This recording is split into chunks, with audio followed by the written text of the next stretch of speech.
Good morning, ladies and gentlemen. My name is Bill Taylor. I'm the acting executive vice president here at the United States Institute of Peace. And we're very pleased to welcome all of you to our building. This is a modest building compared to the palace that the External Action Service moves into in Brussels, but we're very pleased to have you here and to welcome you to the United States, to Washington. Several of you, this is the first time in our building. Others of you have been here, this is the third time for this discussion, so we're very pleased to have you here.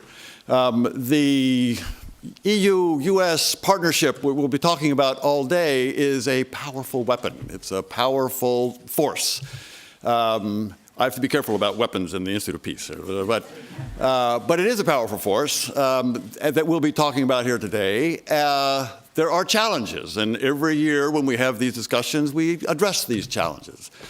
The Economist magazine in February said that the threat to the West by the Russians is the greatest since the beginning of the Cold War. Now that's quite a statement.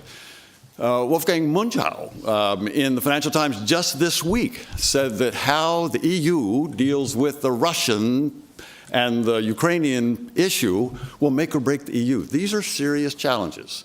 We, that is the United States, the EU, we can deal with these challenges if we deal with them together. And that's what we've been doing. We've been succeeding, and just on the sanctions, economic sanctions policy that we have implemented together, the US and Europeans have implemented together, is having an effect. We just need to be patient, maintain these sanctions until the Russians are out of Ukraine, including Crimea. But that's as much as I am allowed to say on the policy. Let me again welcome you here and turn the floor over to Ambassador David O'Sullivan, the ambassador here from the EU, which this is his first time in this building. So Ambassador, welcome, and please, the floor is yours.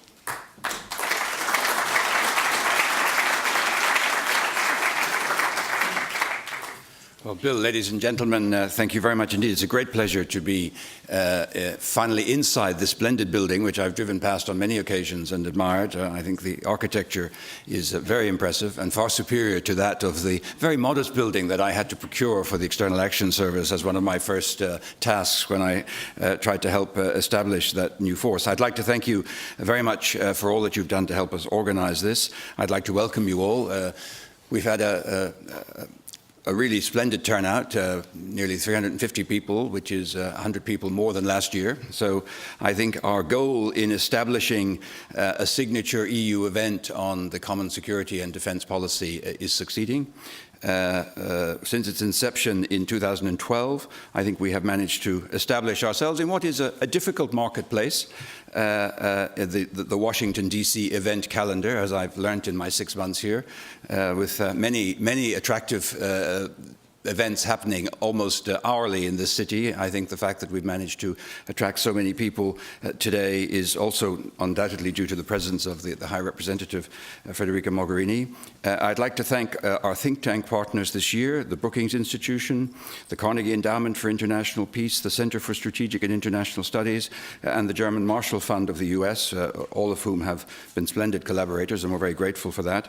I'd also like to thank in advance the panelists, the moderators, and of course the audience for joining us today. Before I give the floor to the High Representative Mogherini, I would also just like to say how privileged we are to have Jessica Matthews, well known to everyone, previously with Carnegie, but well established on the DC scene, and she has very kindly agreed to moderate a question and answer session after the High Representative makes her remarks.